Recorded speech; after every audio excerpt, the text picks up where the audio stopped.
Hey guys, it is Tuesday, October 4th, 2022, and I have some thoughts to share with you. First, I want to start off with a little bit of news and a little direction of where we're going with this. So I've done some thinking about what I want to do with the channel and just exactly kind of what's going to happen here.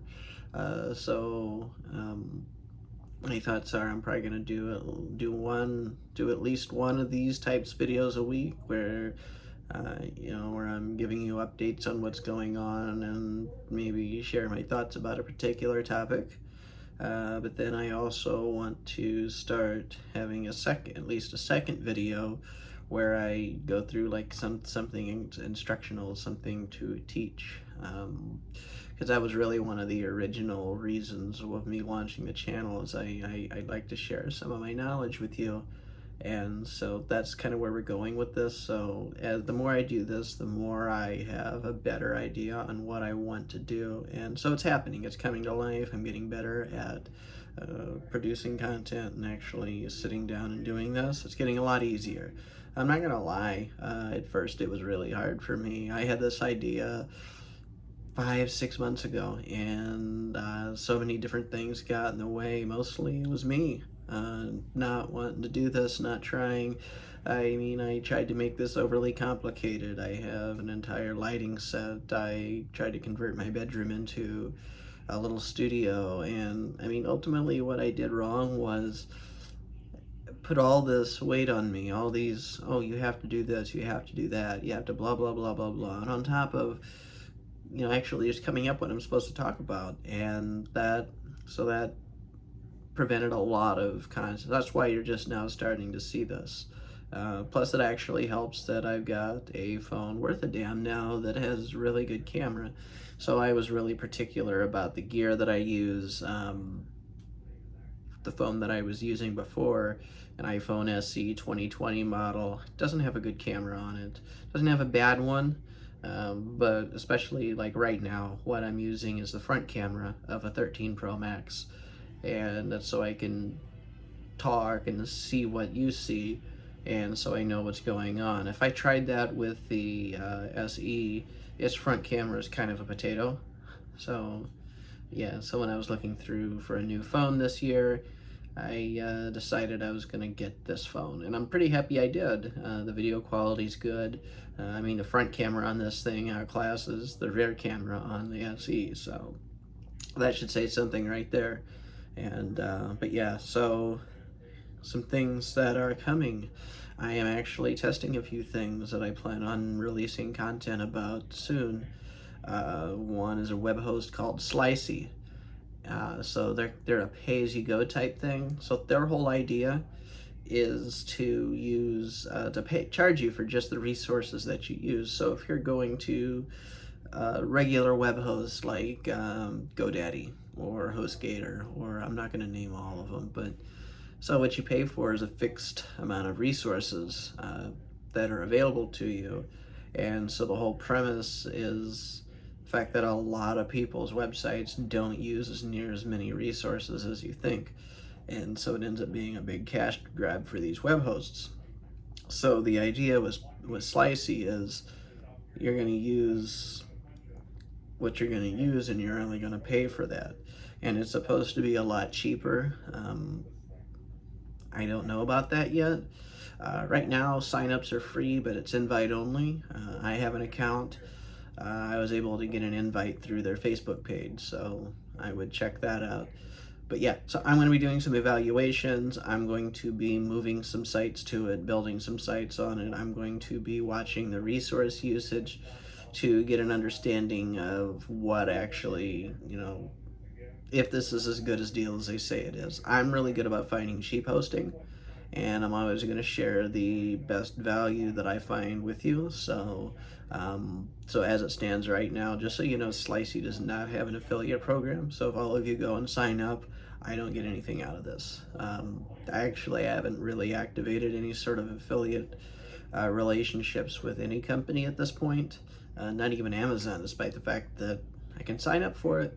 I've got the platform for it, and so but yeah, like in my first video, I posted a couple Amazon links. Those are naked links. I'm not going to get anything for that. So yeah, just and once I start promoting things, I'll make it clear what I'm getting possibly compensated for. Like for example, I'm in the process of sharing this free prescription discount card from a company called RX Hacker. Uh, I haven't went through fully onboarding with them yet, so I don't know how to share that with you, but that's going to be a thing that I add sooner or later. So yeah, so we're testing Slicey, Webflow. I signed up for a year-long account with Webflow a while back. I've been messing with it a little bit, but I want to start spending some dedicated time to it to actually learn how to use it and then share with you guys how it works. So what goes along with Webflow is this thing that I learned about today called PenPot. And what that is, it's an open source design and prototyping. So some of you may have heard of something called Figma. Another popular one is made by Adobe called XD, and it's used to visually design an application or a website. And so most of these, they're paid for, they're commercial, they're closed source, they're good. I've personally not used them because I couldn't justify spending the money. So I don't design applications, but I do build websites from time to time. So I've used different approaches to building my sites. And so one of the things I want to do is build a site for georgesgeekhub.com, and I want to use PenPot and Webflow to design this thing from the ground up. So that's going to be real fun to see how that works out. Um, the other thing that I want to do some testing on in the near future is something called OpenITCockpit, and that is an open source monitoring tool, network monitoring tool. So tracking servers, tracking workstations, just whatever your network has. And so, yeah, I don't have an exact timeline on when I'm going to start producing content for any of these. There's definitely going to be reviews on them, so I'll test them out, I'll share my opinion, but I may or may not make some instructional videos on those because it just depends on what they are and how comfortable and what I think of them. Because if I think it sucks, I don't want to waste any time on it. I mean, granted, so far what I've seen of those four things, they're amazing. Like Slicey, it being a web host. Now, I've worked for web hosts before. I know where most web hosts fall short and what they do good and what they do bad. And so it's going to be fun evaluating them because it'll be the first time me actually judging a web host that I didn't work for or run. Webflow, I've actually been a WordPress developer mainly for the last, well, since 2008. And so that's going to be the first venture for me outside of using WordPress to build things. So one of the key things that I have in mind for planning content for this channel is I want to be very big on any sort of DIY tool, anything that you can use to do something yourself, and I can show you how to do it. So you don't have to hire an expensive developer or otherwise type of professional to do something. That's what I'm going to be a big fan of. So Webflow is a really good one. You can actually get a free account and learn how to use it. You don't have to pay for it. You just have to pay for it if you want to export the code to your own web host, but you can make your own product or your own website for free and pay for their hosting. So they got it. So that's what's cool about Webflow. They got a few different things going on. Again, right now I don't have an affiliate relationship with them either. That is on the radar. But I would rather wait until I've spent more time with their product to determine if I even want to try and make money with them in any way, whether or not I make sites or whether or not I affiliate links, share you guys. And so that's kind of one of my philosophies is I want to test it out first. I don't want to just throw something at you as a big money grab because I'm not doing this for the money. Not gonna lie, I absolutely would like to make money doing this, but that's not the goal. I'm a tech, I'm a geek, I'm a horrible salesman, and I've got more knowledge and insight and opinions on how to use the tools than I do what comes from how do I make this make money. So, and then PenPot, that's free, it's open source. You can get get a free account on their website, or you can host it yourself. An OpenITCockpit, that's self-hosted. They got a community edition you can download for free.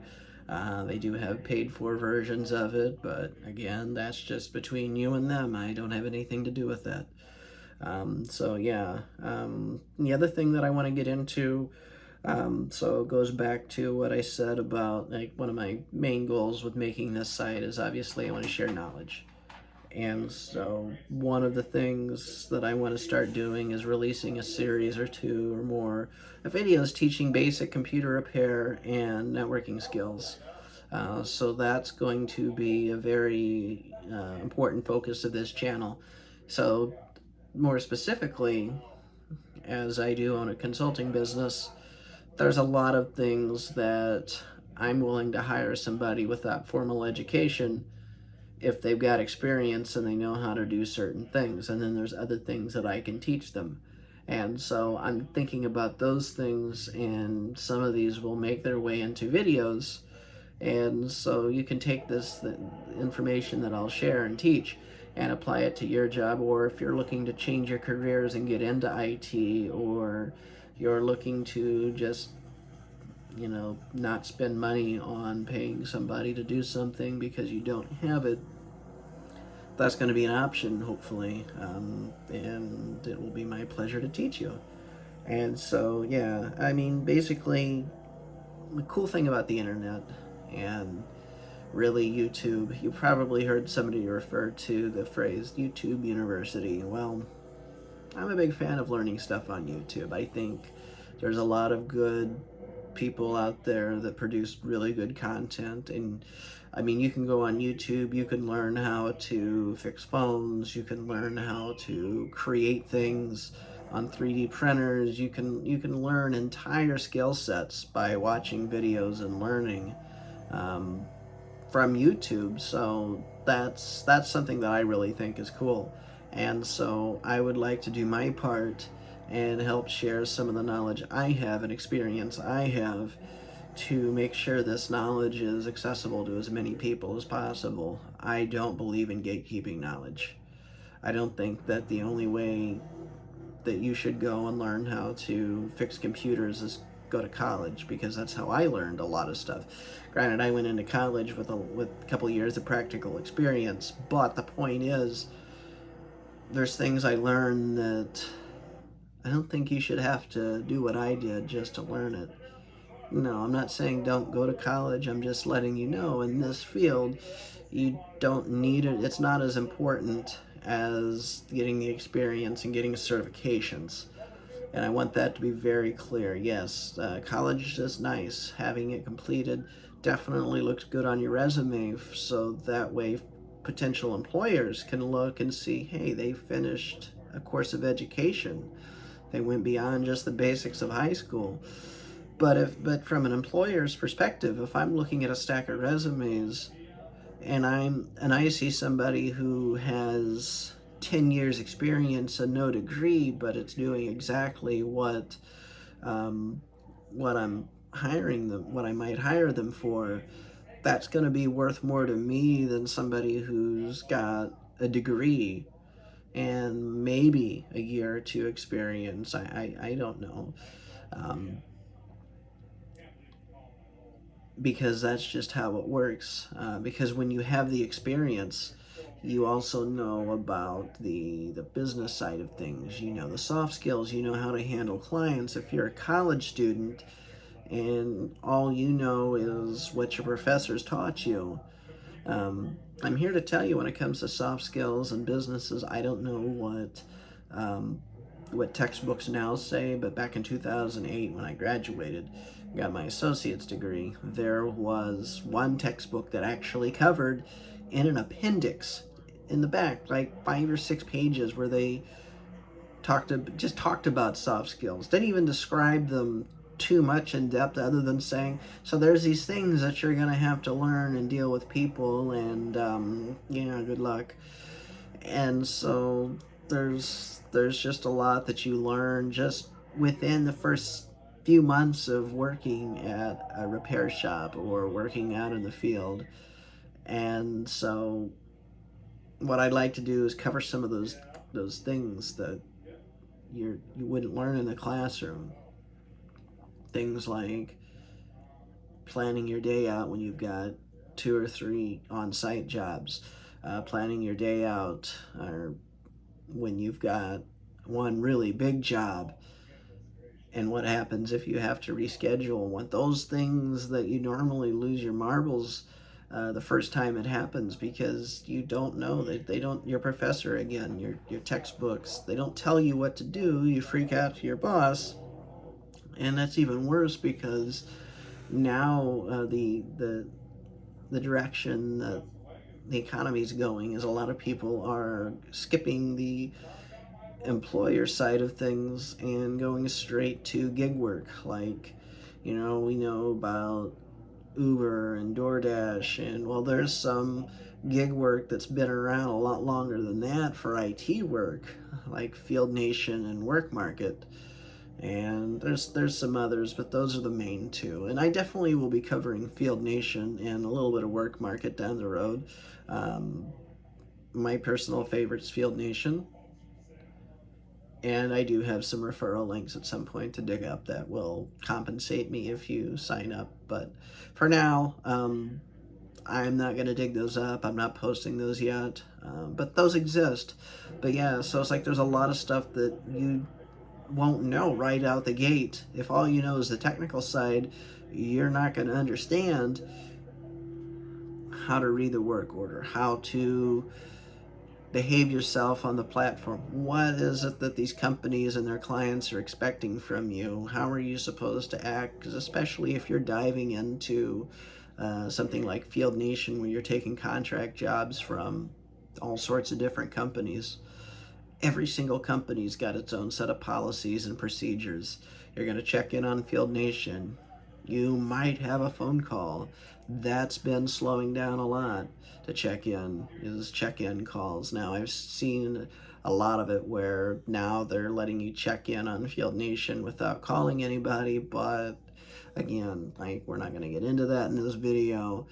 It's as crazy and hairy as it sounds. Yeah, you can read stuff, but how good is your reading comprehension? Because if you mess up, you might not get paid, and there's ways for those companies to get out of paying you, and you're going to really hate to find out that all you had to do was think a little differently and you would have been just fine.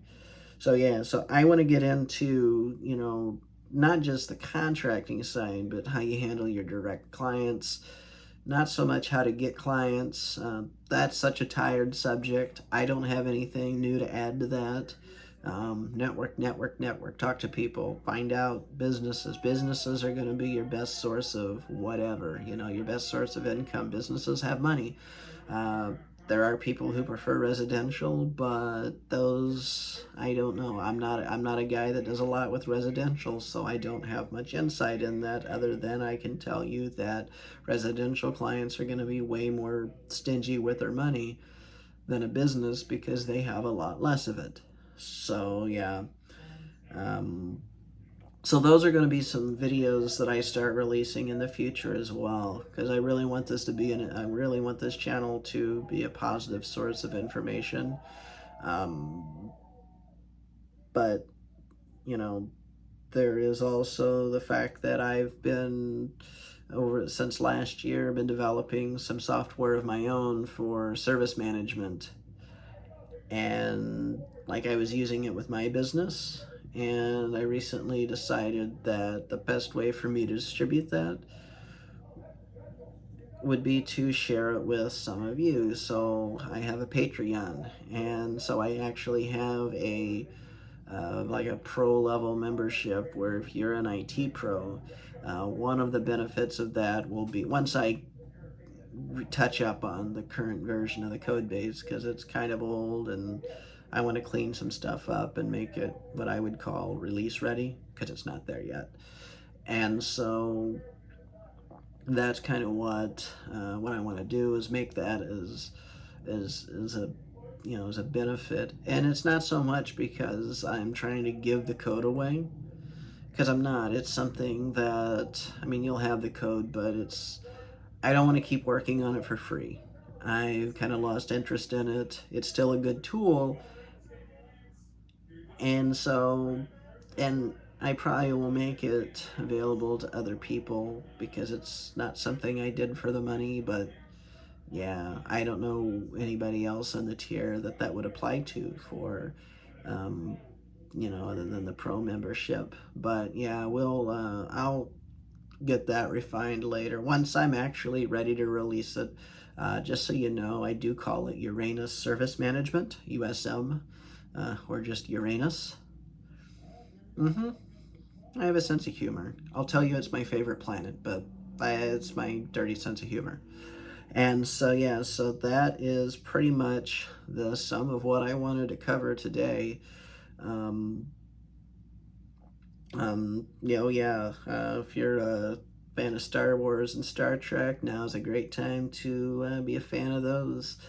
Star Wars Andor is out. I've been following that. That's pretty good. New episode comes out tomorrow. Star Trek Lower Decks, new episode comes out on Thursday. I love Star Trek. I'm a huge Star Trek geek. But yeah, so like Lower Decks last week was really cool because it was a Deep Space Nine episode, and Deep Space Nine is one of my favorite series of Star Trek. So they definitely paid an homage to DS9, and so yeah, the work they do there is great. And they do actually pay attention to people in like the Star Trek shit posting groups and the like, where people go on, oh hey, wouldn't that be cool if they did blah blah blah on Star Trek, and then all of a sudden people are like, hey, they did that on a video. Yeah, it came out that those creators are watching social media, and I think that's really cool. Um, but that deserves its own video all in itself. I don't want to keep gushing over that, but yeah. And so that's and I think that's everything. I don't think I've got anything else to add to this. So just so you know, the very first video I did, I read off of a script. I wrote the script. It probably sounded robotic. I didn't like that. I don't know how many more of those I'm gonna do. Um, but like the last few videos that I've been doing have been just off the cuff. Like this one, I don't have the script. I've got notes in front of me. That's why I keep looking down. I got notes in front of me, but it's not scripted. I'm just talking. And so that's probably going to be the format, which means that if something goes wrong, then I screw up, right? I can always edit it out, or will I? So yeah, that's what I've got going on, and so if you need any consulting, you can email me at george@peakinpcsolutions.com. I've got a phone number. You can text, not WhatsApp, text. That you can text requests or whatever to. Please don't email me about stuff on the channel. I try to keep that separate from this channel, but what happens happens, I guess. So the other thing I want to add is I've been trying to create a template for these YouTube descriptions, and I keep omitting the Discord. So I want to make sure I post my Discord link this time, and maybe from now on out forever and ever, because I do have a Discord that y'all can join in on and chat with me and chat with each other. And well, right now it's pretty freaking lonely. It's just me there because I haven't shared the link. My fault, right? But so a few other things too. Apparently, I'm still Zect on Facebook, so the best place to actually see like all of the content has ironically ended up being Instagram. So you can get Zect on Facebook, but Instagram will keep letting you post, which is great because whenever I post something on TikTok, it goes there as well. So I'm on Twitter, I'm on TikTok, I'm on Instagram, and so like Facebook, yeah, if you go to the Facebook page, it's well, it's gonna be outdated for a while. Sorry, I have a bad mouth. I say stuff online, but actually this time, and I did a video about this, but I just want to say it again. This time, it was still definitely, the AI has no concept of context. So, well, nothing I can do about it. Just wait it out and just be glad they're not trying to ban me for more than 30 days. Yeah, after they let me back, I'm usually minding my P's and Q's and not trying to get in much trouble. But the bright side is this has also forced me to try some other platforms, and right now I'm messing around with Mastodon. So once I get a better handle on Mastodon, I'll probably do a video about that. Mastodon's pretty cool though. Its software is the same software like that Gab uses, but Mastodon is the original. Um, Gab is more commercial, and you probably figured that it's more right wing now than anything. But hey, free speech is free speech, right? But the point of Mastodon is, instead of it being centralized like Facebook and Instagram and TikTok and all these, where it's one company that controls all of the servers, you can actually host your own Mastodon server. Like if I really wanted to host my own, which I don't, but say I did, and I could set my own rules, and it would be part of the Mastodon network. So if I wanted to make a server where we all were the only thing we could talk about was Star Trek related stuff, I could do it. Granted, I don't see the point in that. That's where you go on an existing thing and make a group. But the point is, it's an option. That's what's cool about it. So, yeah, um, that's everything. Until next time, peace out.